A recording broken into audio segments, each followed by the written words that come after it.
welcome to another episode of the SD4L show. I'm Justin Thin. I'm here with my co-host, Matt Sheehan. Matt, how you doing today? I'm doing great, Justin. You know, I'm zooted up on every single pharmaceutical drug there is to offer. Got a little bit of a cold, but that's okay. We just keep chopping through it all, baby. Even if you're the Keith Richards of legalized Walgreens drugs, that's okay. We're going to power through, but honestly, like, who cares how I feel? How do you feel, Justin? Are we doing okay over there on that end of the desk? Feeling well. At least momentarily until I catch whatever you have from across the table. A little pre-show smooch might have done something there, so that happens. I figure, you know, the Phillies are on rain delay, so I might as well get the show out of the way. And that's the spirit. Let's go ahead and get it done. But that way to keep chopping. Is there anything to talk about? Anything exciting going on this weekend, or no? Do you just want to? I think are we gonna do 60 minutes on the submarine? Is that what's on the show? I wasn't gonna touch that. No. I'll leave the ball in your court. Okay, we'll leave it alone. You're the main guy in the show here. You call the shots, man. So if you want to go down Ocean Gate, is it so like? Would we get canceled? Because like right now we don't know like if it's going to be a negative outcome. But at the same, Justin, it's going to be a negative outcome. I'll spoil this whole saga for you right now. There's no good way this ends.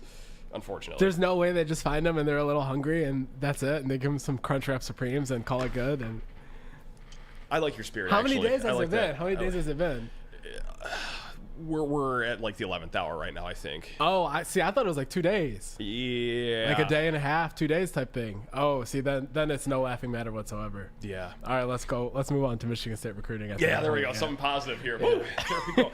How many shows out there are doing a Titanic submarine to Michigan State recruiting segue? Are we the only one in the country, or one of many? One of four, Matt. No, I'm just kidding. Okay, I would hope that we're the only one. Okay. Hopefully others have more news sense than I there, as I had thought it was a brand new story that was not as dire. Relatively speaking. Yeah.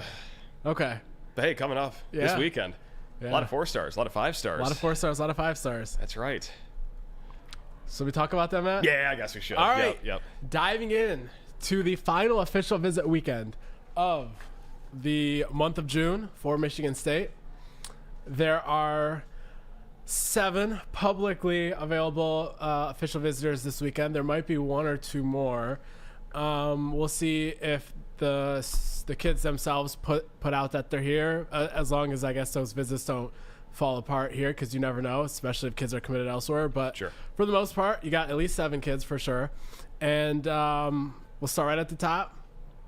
David Stone, the 5-star. The 5-star. 5-star from IMG Academy via Oklahoma. Actually, that should probably be the other way around. It's probably from Oklahoma via the way of Florida. That's how they say it in the NBA draft. That sounds official. There we go. Yeah. Now we're rolling. Right, now we're hitting for sure. stride. Woo. Yeah. But yeah, David Stone, he's been a Michigan State target for a long time, a C4 product, like by Job, who Michigan State beat Miami out for, as well as many others, Oklahoma being another one of the schools there. So obviously Michigan State is hoping for the same result here, but will not be easy. Miami, Oregon, Oklahoma for sure. A lot of heavy hitters there coming after the 5-star from IMG, who I believe last year when Andrew Ivins went to watch David Stone at the spring game for IMG, entering his true junior season, I believe he said that David Stone was the best player in the entire game. Okay. And IMG had a lot of good kids that were older than David Stone at that point. I think it was Ivins. Hopefully I'm not misquoting him, but definitely a neutral national guy.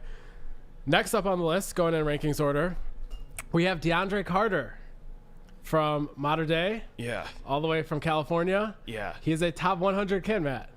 This is an interesting one. That's very good. That top 100 is very good to see. Yeah.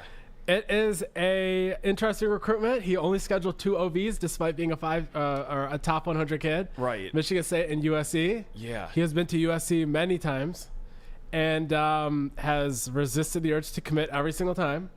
And now he comes back to Michigan State, where he visited earlier in the spring. 6'4", 340, so most likely going to be an interior offensive lineman. And really likes Coach Cap. Again, surprised at how limited the scope of his recruitment is right now, by choice, obviously. He wants to focus on, I think, the 2 I mentioned, and then maybe Texas is also in there. So very interesting to see what happens there, because that is not as wide open as a race as you would think, which helps, obviously, Michigan State being one of the 3 that are in it.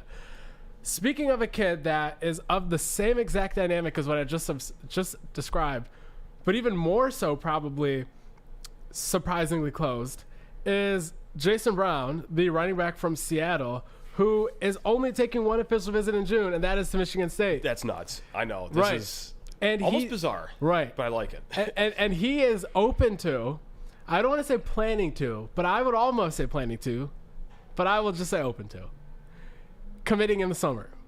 Okay. So, Matt, sure. If he's only visiting one place and he's open to committing in the summer, that obviously still has you hit pause for a second and say, okay, maybe he'll take his other visits in the fall and maybe he'll flip. But I would say, Matt, you would rather land a commit and try to keep him than never land the commit to begin with, right?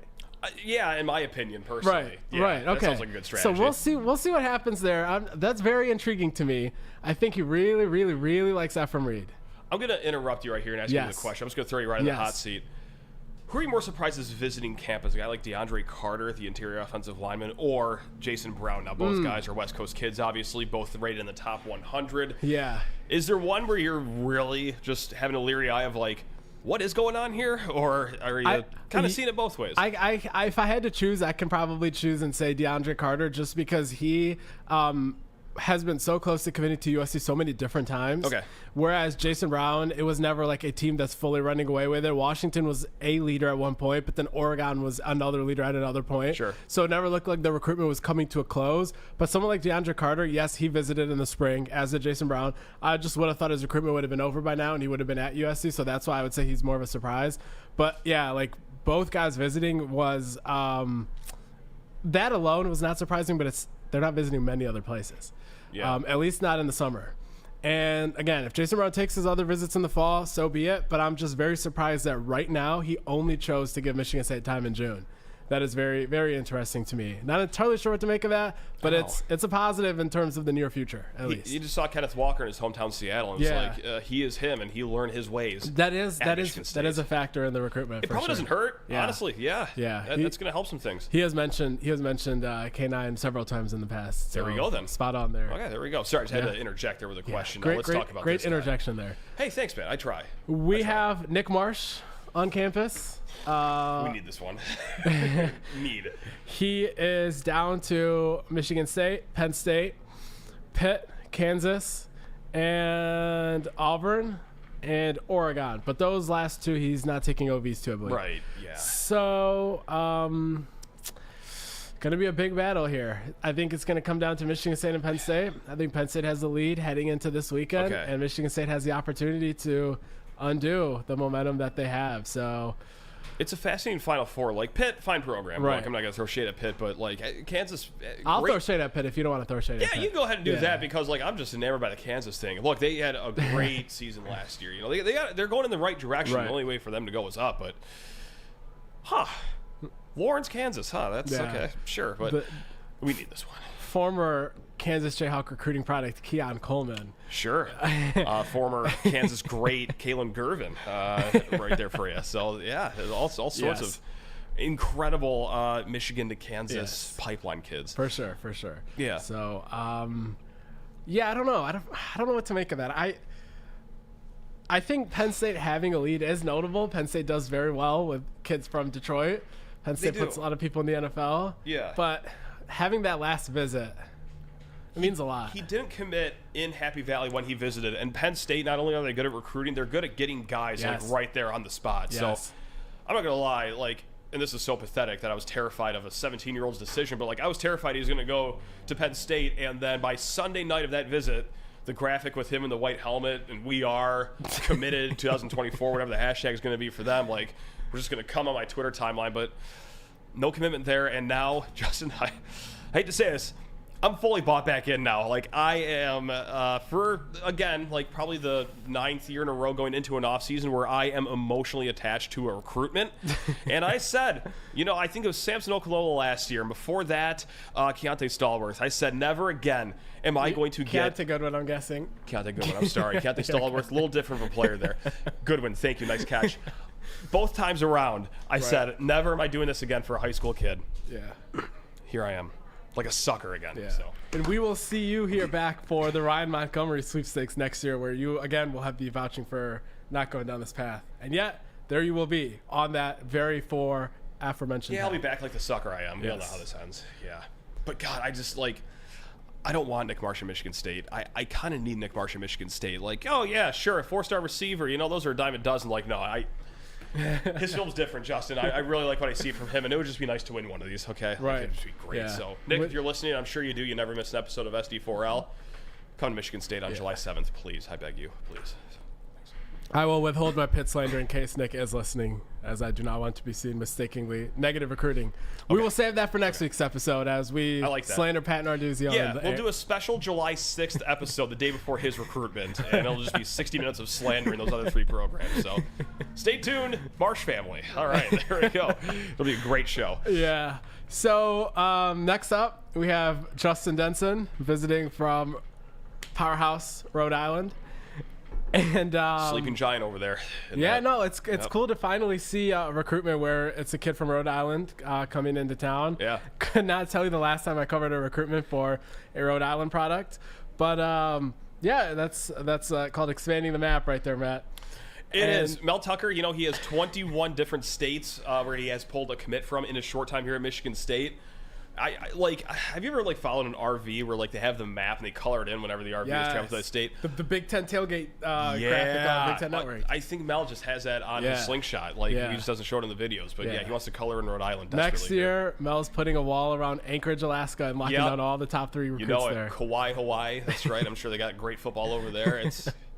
Wouldn't be a bad place to OV, but yeah. There we go. So good luck with the Rhode Island prospect. Yeah. So he has offers from Alabama, Oklahoma, Florida. I think Texas A&M is in there. So quite the offer sheet. We'll see what the staff thinks of him and how the weekend goes. But that'll be an interesting recruitment to watch play out, to say the least. Yeah. Yes. Yeah. Next up, we have the Lunieski twins. Lunieski? I believe so. Are you correcting me? Smooth. Okay. No, because I've been butchering their last name the entire time, so that's first I'm a little taken aback, but Lunieski, okay. Yes. Okay, so Mercer and Charlton. These 2 guys are from the middle of Ohio. The old Michigan State kind of bread and butter region of the program. Right. And when Michigan State offered them, I believe Mercer had a ranking, but Charlton didn't. And now they both are ranked. And Mercer, I believe, has close to 25 offers. He's a really good offensive tackle prospect. 6'7", 300 pounds. His brother, 6'6", 280, probably going to be an interior offensive lineman. I would not be surprised if Michigan State puts on the full court press and gets both of those kids at least try to get them locked in soon. They did just OV to Cincinnati. Cincinnati can sell them on early playing time. Yeah, sure. At a high clip. Wouldn't be surprised if they go the Ryan Bayer route and choose playing time, maybe over playing for Coach Cap. Great callback. Ryan Bayer. I forgot about his name. Nice. But yeah, so I think that is a winnable recruitment though. And if Coach Cap can go into July with the Lunieski twins and Logan Bennett and Andrew Dennis as the 4 guys, I don't know what the average star ranking is, Matt, but you turn on that tape. I'm taking those guys against any non-blue chip, non-Alabama, non-Georgia type of offensive line class out there, maybe non-Ohio State, non-Michigan too. But other than that, purely watch the tape, watch how they do at camp. The size, those guys can all play. Logan Bennett playing at St. Francis Academy against a national schedule out in Baltimore, having the tape and measurables that he does, and him only being ranked a 3-star is very surprising to me. But again, that's why you can't really go by rankings, especially when you lock in those kids early before they get to go on a camp circuit and stack up offers, which is what Cap wanted to make a priority there before Bennett traveled and blew up for sure. But stacked visitors list this weekend.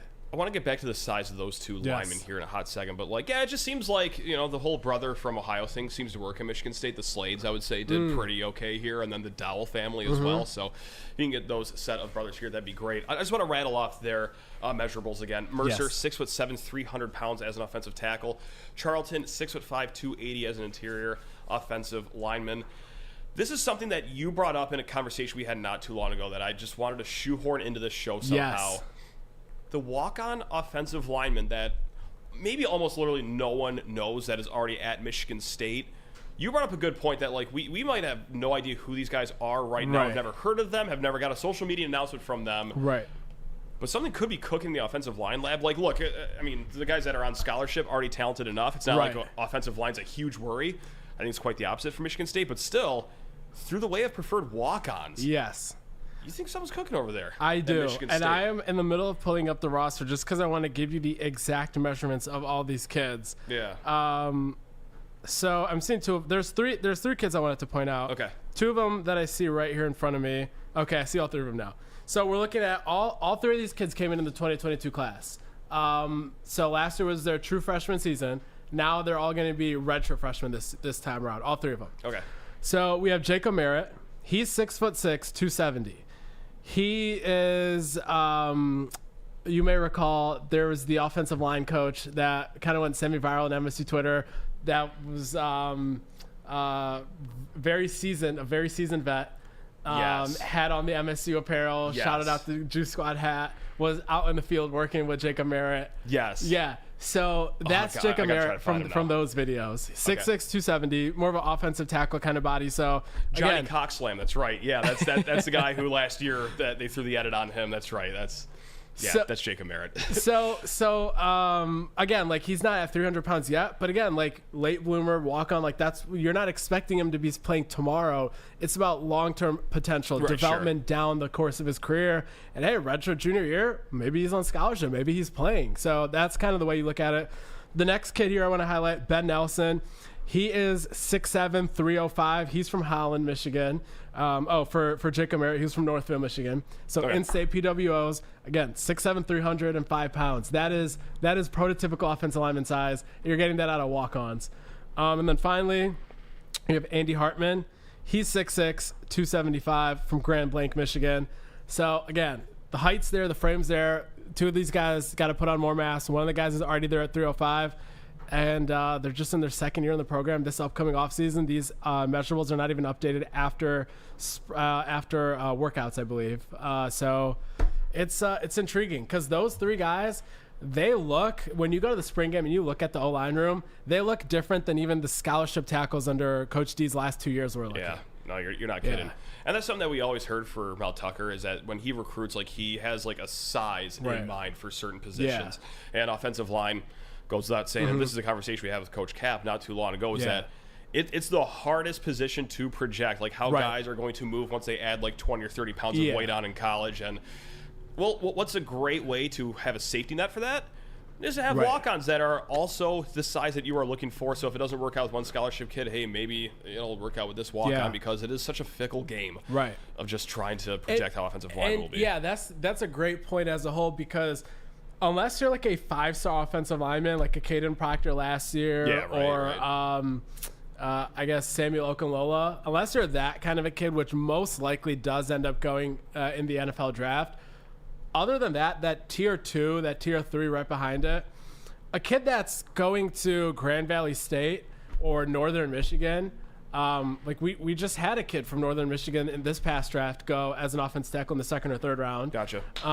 North Dakota State offensive tackle are always going in the So like after that top tier, beyond that, it's anyone's best bet on who kind of makes it as an offensive tackle. So stack bodies that have measurables, and some of these guys are going to hit. And one more recruiting note, just a typical middle of the week visit from a 5-star defensive back from Florida. This is true. Charles Lester, he visits from Venice, Florida. Yes. Brantley's Brantley's old stomping grounds, I believe. Yes, that is correct. Justin, what? This had to have been a surprise. I didn't hear anything remotely on the radar about this. And all of a sudden, this 5-star is just taking pictures in Michigan State apparel in East Lansing. And he's got a decision date already set. He's got great teams on that list in his Final Four. It's like, I think it's, it's Florida State, Colorado, Alabama. And then is it Georgia's the last one or something like that? Maybe. It's no slouch as the fourth one, but all of a sudden, I'm just going to go up to East Lansing to visit. Yeah.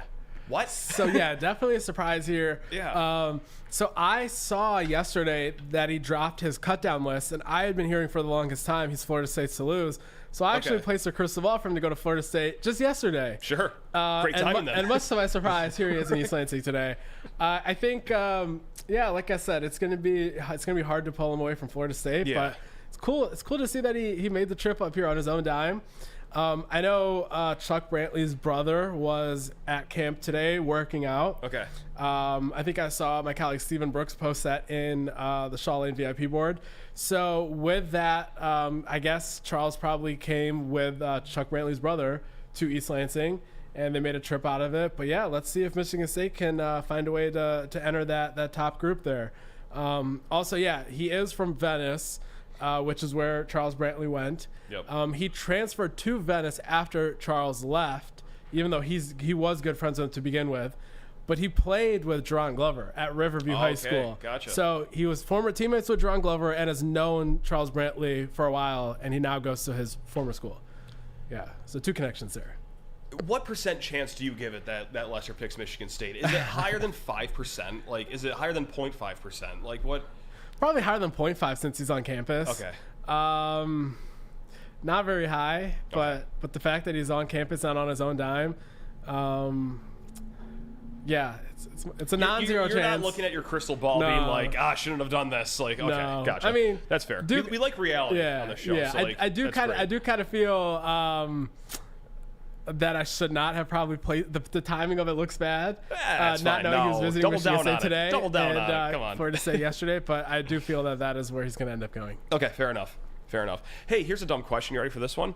Yes. So that camp today, what's the point of all that? You know? Yes. Good Educate question. us. Yeah, Good because question. all the times you see these camps going on, it's like, are they looking for prospects? Yes. Are the prospects trying to make a name for themselves for smaller schools that are in attendance? Sensational question. Thanks, man. Just an absolute amazing question. I'll take the rest of the show off, actually. No, Yeah. it's good. So it is a multifaceted kind of an event for who it helps and how it helps. Starting with the kids. Michigan State at the camp. So I was at the camp last Wednesday. Did not go to the camp today. The rest of the staff was there today, though, from our site. But you have, let's say, anywhere from like 200 to 300 kids at a camp on a given day. 20 of them, maybe 15, can play Power 5. Okay. I guess I'll say within the next 2 years. There's always 2026 and 2027 kids that you don't really know about. Sure. But let's say of the 100 or so, 2024, 2025 kids that are there, maybe 15 of them can play P5. Okay. Of those, Michigan State would like to offer if they haven't offered, or they'd like to move them up their board if they get further evaluation on them if they already have offers. That part is straightforward. Beyond that, though, it's of those other 75, 80 kids, you have the opportunity to show yourselves to schools like Toledo and Central and whoever else is there. At the camp that I went to, Mark Staten from the former Coach D staff, he was there for Toledo. Okay. I think another MAC school was there too. So those coaches can come to these kind of camps, and those kids, some of them left with a Toledo offer at the last Michigan State camp. Cool. So that's how it helps the kids in that regard. Now, a lot of these kids, they come up with either their high school coach or their parents or local trainers and whatnot. So the Michigan State coaching staff, just by working with these kids, interacting with these coaches, with their parents, that helps them with their relationships with in-state recruiting, in-region recruiting. So for the staff at Michigan State, it's a networking event and an evaluation event. For the kids, it's a chance to get scholarships or move up the board. Okay. Yeah. Hey, there we go. The more you know. Yeah. I like that. And for me, it's a chance to get some horrible tan lines. Well, shit, I know all about that. Well, actually, I don't. They're just burn lines. You know? It's just I go white straight to red and then back to white.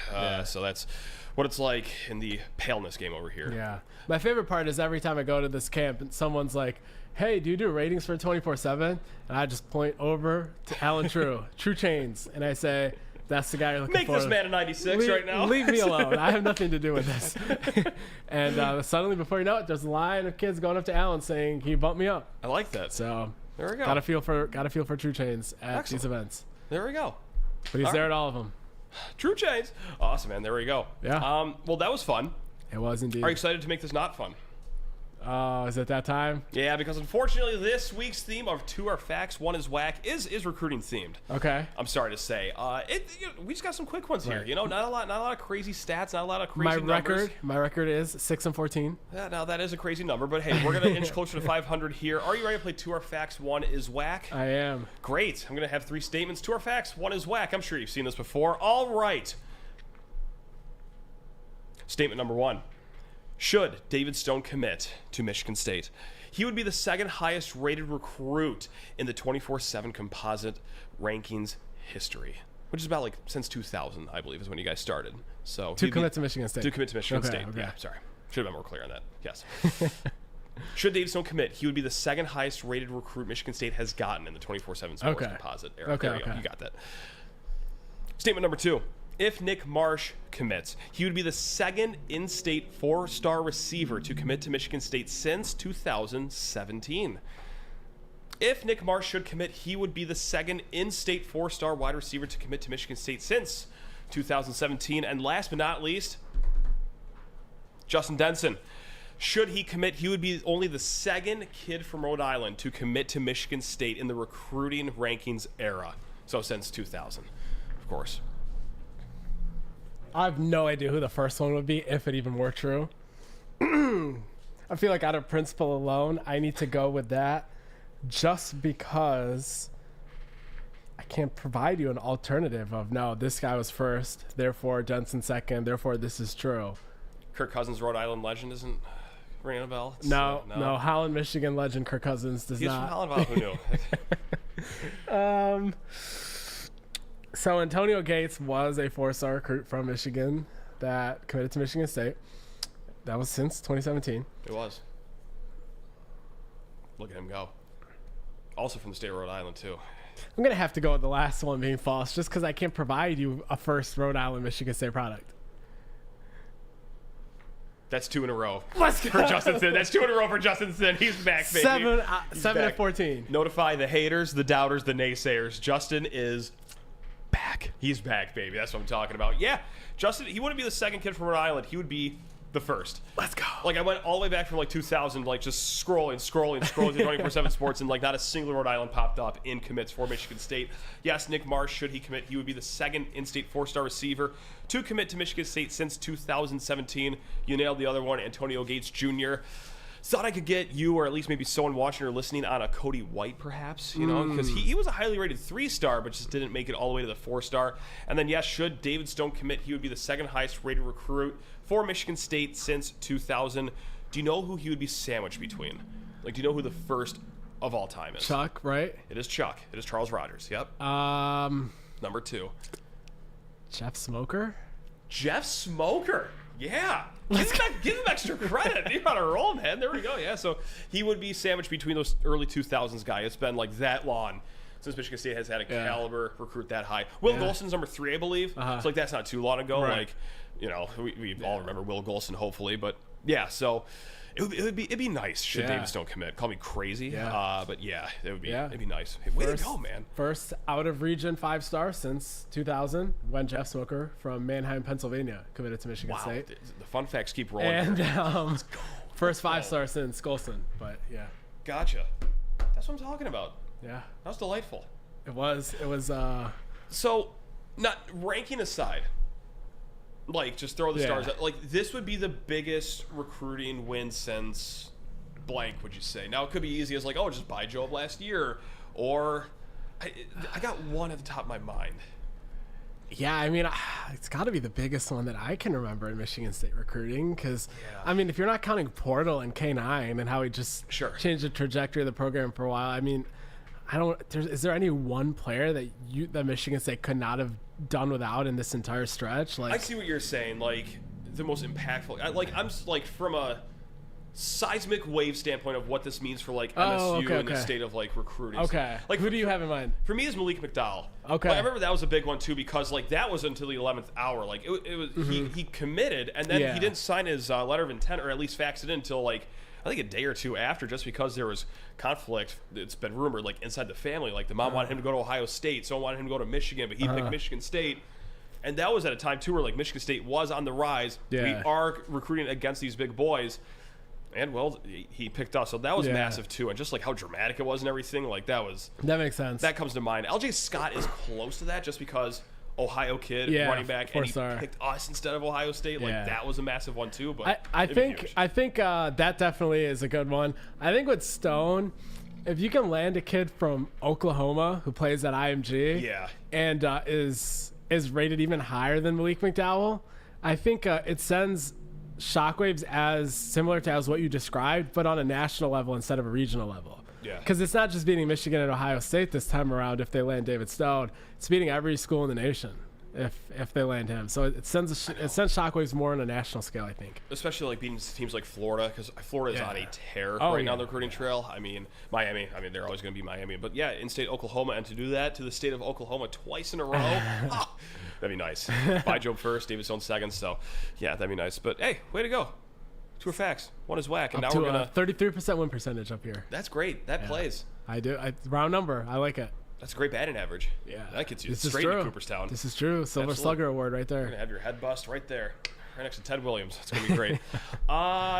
Let's just bring back what is it? Phil? No, it was this or that. That's what we're bringing back This right now. or that.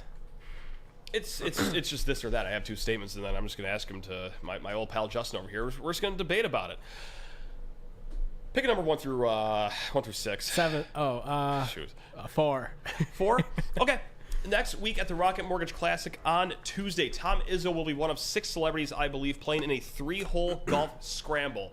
So that's the thesis for this or that right now. Would you rather play 3 holes in a scramble in front of a crowd, hundreds of people, maybe thousands? I don't know. It is free admission next week at Detroit Golf Club. Starts at 5 p.m. Is just it a heads live up. streamed or is it limited to the people that are in I think attendance? it's just limited to the people there. Okay. Yeah, but people can have their phones out. Like if you Oh. shank one No. right into an old woman's dentures, No. that will be posted immediately. So I need them to confiscate phones like the Chris Rock show at the Fox Theater. I think phones are encouraged. I think it's quite the opposite. You're not Okay. allowed in unless you have a phone. Okay. So would you rather play 3 holes of golf in front of a crowd like that, or another thing Tom Izzo likes to do, play the accordion in front of a crowd, a full restaurant for 30 minutes? Every year they do the Tom Izzo radio show Christmas Classic, and he plays the accordion.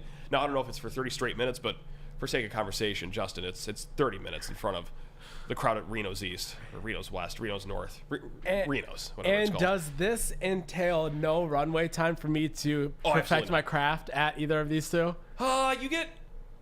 You get 48-hour heads up. Okay, How about that? Yeah. okay. Yeah. That is not enough time to learn how to play the accordion. I'd imagine, at least. I'm taking golf. Okay. Um, Okay.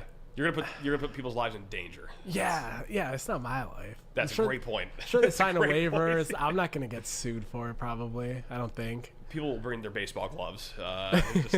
Maybe just show up in hockey gear. It'll be a great time. I think. So I went to the driving range last night. Okay. Was there 9 p.m.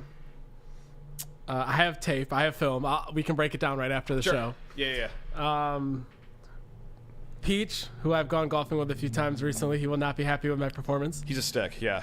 He's He can play. the arm was straight on the way back, Okay. but it wasn't controlled on the way through. Okay. So I was dropping my lower shoulder. Who needs control? So I was Yeah. undercutting it. It was either hitting the grass or just hitting grounders to short. Taylor Okay. made double plays. Sure. Wasn't making solid contact. I'm just still taking off. Wow. Over- With all that said. Because the way I see it is, I'm gonna play the accordion in a horrible fashion for 2 or 3 minutes. People are gonna be laughing. It's gonna be amusing. Yeah, that and then gets the old, next though. 27 minutes are gonna be not as fun. That's true. So that bit wears off very quickly Right. as you are just fumbling yourself through jingle Yes. bells on an accordion. yeah. So just I'm ruining people's locking meal. in. I'm locking in the public danger of Okay. 3 holes of golf. I like that. That's exciting. That's a more exciting answer agree. right there. I I like agree. that. There we go. Pick number 1 through 5 now. 2. 2. All right, Draymond Green. He opted out of his contract with the Golden State Warriors. So, now this is a tough one because you're a 76ers fan. And the way I wrote this was, hey, would you rather see Draymond Green come home to the Pistons or stay with the Golden State Warriors? Now, the reason I wrote it like that is like, hey, would you like to see him play with the Pistons, the hometown team, a team that many of us root for if you're a viewer of the show, if you're from Michigan? Or would you rather just see him have a chance of continuing to win titles? Because Golden State, like they're not what they were like in 2015 or whatever, but like, they're not going entirely away soon. Right. So would you rather him slum it up here on the Pistons and just trying to get an 8 seed, or would you rather him go for another title and see if he could bring that total up to 5? Personally, I just enjoy watching the Warriors play so much that I don't want to see any sort of instability or change there at least one more season, maybe 2 more seasons. He opted out, so I don't know if it's likely that he opts for just say 2-year deal. He's probably looking for 3 or 4. Yeah, probably. Definitely not just looking for 1, otherwise he would have just opted in. Right. So it's probably not practical for me to expect them to just run it back for 2 years. Either they're going to sign him for 4 years and just say, hey, the last 2 years of this deal, we're probably not going to get much out of it, and team's probably not going to be at the same level, and we'll just bite the bullet for the next 2 years, which is kind of what I think the Sixers will probably do with James Harden kind of as well. But yeah, I want to see them give it one more crack, maybe 2 more cracks at that Larry O'Brien trophy, and try to add to that ring total, because we walk around East Lansing with those rings when it's all said and done. That is my favorite thing to do, because look, the Pistons have been a hot pile of garbage for the better part of 15 years now, over 15 years now. Look, so like the only pride and joy I have watching NBA basketball is watching Draymond Green rack up that NBA title total. So I think we're going to keep him over in Golden State. But I got to say, like, the appeal of owning a teal Draymond Green Pistons jersey, but just put whatever price you want on that tag and I will pay it. Right. But I like the Warriors. They've brought me happiness in a time where the Pistons have not. So yeah, Draymond, you can stay with the Warriors in my book. So, Matt, what you can do, if you want a Draymond Green Pistons teal jersey, do what I almost did when I enrolled for my master's at Wisconsin. Can't wait And to see where that's this is going. almost customizing a Tyler Hero Wisconsin Badgers jersey from the days he was briefly committed. But I held off, and I will just simply and affectionately refer to him as Wisconsin Badgers recruiting product Tyler Hero. Oh, love that. And, DHgate, is that the website that you're going to go yeah, with that would work. That would work. Yeah, I love that. Yeah, he's not going to get NIL out of it if I went to the official school, so no reason for that. No. All right, there we go. Pick a number 1 through 4, good sir. 1. No. 3. Okay. Would you rather... No, this isn't even this or that. It's would you rather. Would you rather watch MSU football and basketball go 20 years without a Big Ten title, or have the mom from Succession as your own mother? In a show of horrible people, she is running away in first place on that one. She might be the worst character I've ever seen in any television show. It's just saying a lot. And you haven't even seen the 4th season, so you don't even know in the season. It gets worse? Oh, yeah. In the 9th episode, this isn't really a spoiler. It's just like it doesn't really impact the plot line. Yeah. But I guess spoiler alert, and just like plug your ears for 10 seconds. Sure. But so she invites all the kids to her house while they're in the middle of like fierce business negotiations and applying for the company, so that I think her new boyfriend's friend could pitch them a business pitch at dinner after dragging them to her. Anyway, just an atrocity. With that said, it would be horrible covering Michigan State if there were 20 straight years of no conference success. Okay. So I'm gonna have to bite the bullet and say the lady that I do not even know I don't know her name. I don't know her name either. She's just the mom of the 4 Roys. The most objectively Sometimes I forget person. there's even a 4th Roy. Shout out to President Hopeful. One time. Yeah. So yeah. I mean, sorry if I'm talking about a TV show that like the listener or viewer hasn't even seen before, but like that's on them. All-time horrible. Like the scene at the bachelorette party where her and Shiv are smoking a cigarette and just talking to one another is just. I know it's fake. I know it's scripted. I know this isn't a documentary, but my jaw was on the floor. I'm like, this is the most offensive things I've ever heard said between 2 people, let alone mother and daughter. Like, this is insane. Like, you should have owned dogs instead of had children, or like you made the right choice because not everyone's built to be a mother. It's like, well, Jesus, heavens to Betsy. So, all right, there we go. Just had to get that one. And if someone hasn't seen Succession, the fact that I only tweet Succession memes these days, more than like anything else, like more than even my content, I think that should have been the cue. I have 34 Succession memes in my phone, Matt. That's an arsenal right there. I don't know if it's 34, but my memes folder has several rows of Succession memes. That's what I'm talking about. All right, we got 3 to go. 1 to 3. If we can get them. Okay. Would you rather take a campus tour in Mel's slingshot, which is what he's been doing with recruits this month, or hop in and have one of your own custom photo shoots in Spartan Stadium? We're talking like decked out and everything. Like, what would you rather do? Photo shoot. Really? Okay. The pictures last forever. Okay. Memories, who cares? Wow. Because I'm the opposite. Like, and maybe this is like a generational gap because you're young enough, you're in shape, and like you're still cool enough where I think a photo shoot will look dope. But if you get me up there, like, are you kidding me? That would be the nerdiest, dweebiest looking thing possible. I would be swimming in the shoulder pads. Like, the uniform would not be flattering in any way possible. And, like, here I am just standing at a cool 5'9" next to Mel, just dwarfing me. I don't think it'd work out well for me. The thing of it is, though, Matt, is when you played for my indoor team back in February, you were in better shape than I was. Hey, it's great times. I'm still trying to get my heart rate down to baseline after that. That was a month and a half ago, but yeah, that was great times. But I'm going to go with the slingshot. Now, what I do wonder is, how loud is a slingshot? Because are you talking to Mel during this? I guess it's not like you're ripping 80 miles an hour down Shaw Lane. Like, so Decker DeGraff said that when he was getting his tour in the slingshot, that Mel was telling funny stories along the way. Okay. So there was dialogue over the motor of the said slingshot. Because you were only going like 20 miles an hour on campus, probably, right? Probably. That's probably what the speed limit is. Mel did drag it down like Harrison or Shaw and just like top it out at like a quick 90. Yeah. You know, this is what East Lansing's like in the summer. You could just get to do this all the time. Yeah. I would not recommend interesting. That, but, hey. Very interesting. Wonder if they would just let it go because it's Mel and they see him, but I don't know. I wonder what but then again, Tyson Walker got his car towed right after taking Michigan State to the Sweet 16. So cold game out there. Yeah. Pace don't play friendly. Oh, absolutely not. Weren't we gonna have someone from Pace on the show, Matt? Oh, wait, yeah. What did we say that we were gonna have Pace, but then we were gonna have like an NIL collective with them that right. Parking tickets would go straight to a collective. Okay. And that's how we pay for recruits. I just simply wanted them to tell us their side of the story of why are they the way that they are. Yes, Owen Owen, our producer, came up with that idea. That's right. The Pace NIL collective deal, which is not low key, high key, brilliant, right, genius, right. So if we can, I'll call Darian Harris right after this. And they are raising the Pace price, the fees, penalties. I don't know what the term would be. Sure. They're Donations. raising the financial stipulation of what happens when you get said paper from Pace. Oh, I like and that. Yeah. It's going from like 25 to 35 or whatever.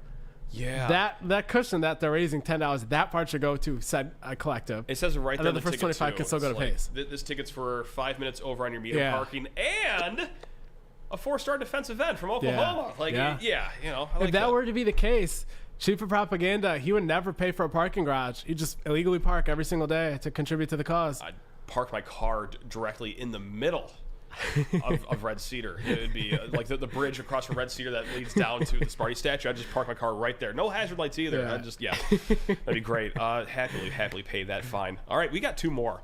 One. No, I already said one. Right? Well, I mean, I've been deleting them, so now it's either 1 or 2. Sorry. Yeah. 2. Would you rather?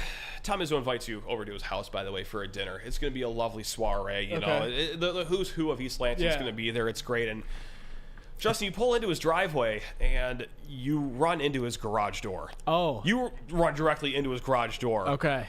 And he comes up, opens his door, and says, "Justin, what the?" And you know, every event goes on from there. Yeah. Probably not going to be friendly. Okay. Would you rather put yourself in that scenario, right, or be on the set of Oppenheimer when Christopher Nolan detonated the bomb?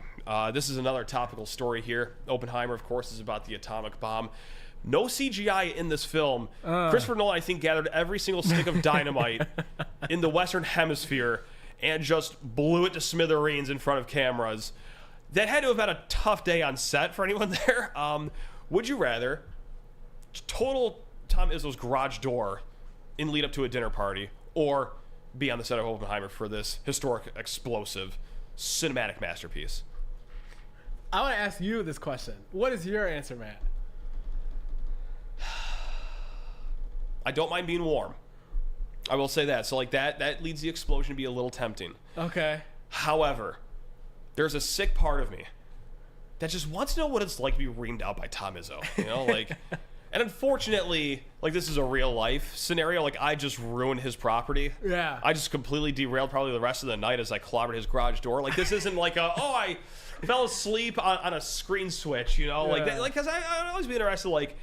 What's that like in the huddle in the middle of a game? Like, does that really stoke the flames? I mean, like, what does it do mentally? Right.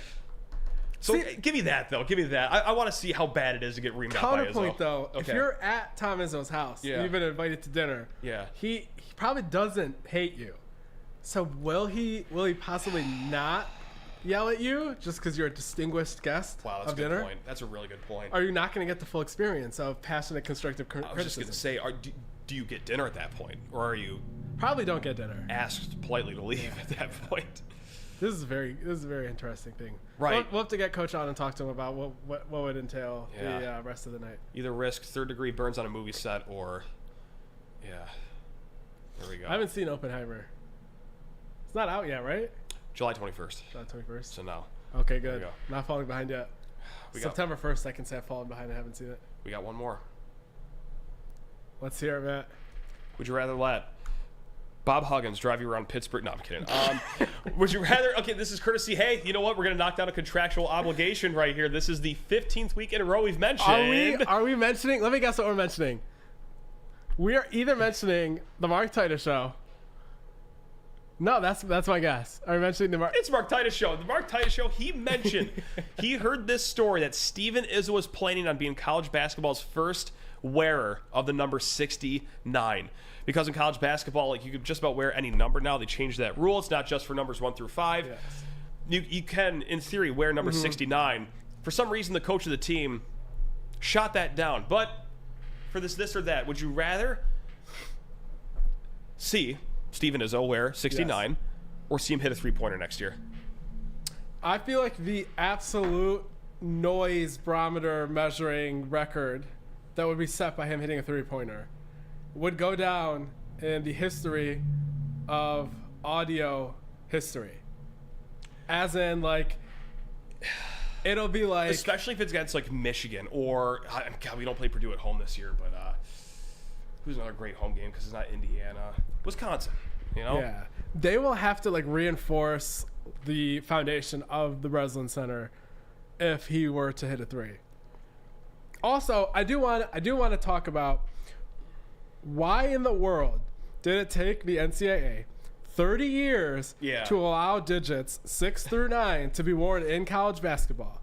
Because I get why. Like, right, the whole rule of, like this can be construed as a 6 or a 15. Do you think enough people know this rule? Like, should we educate people on why it is? So, like, go ahead. You can't be 27 because if you hold this up, like, this means 2-5. Well, that's right, 25, camera, but whatever. So, 25. like, that's the very archaic way of telling, like, hey, who fouled who when they're motioning to the score table. Right. That's the reason for the rule, if anyone didn't know that. Right. But, so the NCAA, after conducting a 30-year study of how the NBA got over this in the 70s, so a 50-year study, I guess, I don't know, they have finally learned that you have two sides of your hands. So get this, Matt. Technology is great, isn't it? Get this. This is the ones place value. So you're talking about 70. Yeah. 7. Wow. 77. You see how that works? The ones place value. I'm gonna practice that at home. The ones place value. The tens place value. Now you can have any number you want because they figured out you can go like this, like the NBA has been doing for 30 to 50 years. If I tried this, I would throw up accidental gang signs. I think I'm gonna practice that in the mirror at home though. That's very exciting. But I just want you to imagine a world where Izzo does get the 69. Yeah. It would set a college jersey sales record. Right. I think. The Izzo wouldn't even need to hand out white shirts. Like, every single college student at Michigan State, like, you want to know, like, the official Darty jersey? Like, everyone and their cousin is going to own an Izzo jersey if it's that number. The other thing, though, too, is it would probably make national headlines. 100%. Titus was saying that the first player to do it, he was going to pay, like, some sort of NIL arrangement to it. Obviously, Steven probably doesn't need that, but I think... we'll see. We'll see what happens. He should just have his dad call the coach. Steven Steven might leap his dad's contract in NIL money if he had that jersey. Like they'd be neck and neck. They would really be close, I think. Yeah. Oh man. But it's got to be the 3-pointer, right? Yeah, for sure. You get the standing ovation for going to the scorer's bench. It would be just sensational vibes if he were to hit a 3. What's the loudest you've heard? Oh, easy. It's not even close. Okay. Oh, wait, no, it is close. It's between two things, but no third thing is close. Okay. Miles Bridges' 3-point jump shot to beat Purdue. That's a great one. I was up in the upper end zone and recording on my phone, and when he made the shot and everyone was screaming, like the phone wasn't able to register noise at that point, and I was in the upper end zone. Okay. And so like he makes a shot, and then the audio and the video goes mute until it's less loud screaming. And then the next one would be Cassius Winston's final home game against Michigan, where Juwan had come on the court and there was a technical foul, and it just hit the step back 3 that I don't think counted. And people were just going crazy at that volume. I was not at that game, but I heard the crowd. Yeah, like all the way from Metro Detroit. It was unbelievable. That's a great one. That's a great one. The only okay, there's one because like I used to when I was at the State News, I sat on the media row and I sat right in front of the band. Yeah. You want hearing loss for 5 straight days? Go ahead and sit in front of the pep band for a basketball game. Those tubas are just do hell on the eardrums, but. It was just a 2012, I think, MSU versus Michigan game. Adrian Payne had a block like 5 minutes into the game, and MSU was on an early run, and like it was just so loud, like I couldn't even hear myself scream. And like that's like the only time I've ever had that sensation where like I'm screaming as loud as I can, and I can't hear myself. Like it was awesome. I love the Breslin Center. I can't wait to get back there this winter, man. Yeah, cannot wait. Especially this year, seems like there should be some pretty good basketball over there, Matt. Think so? Yeah, seems to be the case. Do you promise? I do, Matt. I'm gonna wait until I see Moneyball first to make my judgment. This is true. Yeah. This is true. It's back, baby. It's back. Yeah. I'm excited. I've never been. Have you been? I have not been. Okay. I should have gone when I was a student. I need to change that this year. Desperately need to change that this year. We'll go on Thursday and get Eastside Fish Fry. Yo. Yes. And Barrio. I've not been to Barrio either. We're gonna make a whole day of this. This is gonna be an event. Yes. Barrio right before. And then Eastside Fish Fry on the way back. Cinema. Sensational. Right there. There we go. Just like the show. Everyone, like, genuinely, I mean this from the bottom of my heart. Thank you so much for watching and listening. Like, it is in the middle of June, and we're talking about college sports. Like, thank you so much for sticking it with us here. You guys are the best. Love every single one of you guys. And with that does it for this week's episode of the SD4L Show. Love you too, Justin. I echo all of Matt's sentiments. There we go. And that's what we're talking about. See you next week. Love you, Owen. Our producer's the best. You're the man, Owen. You're the man.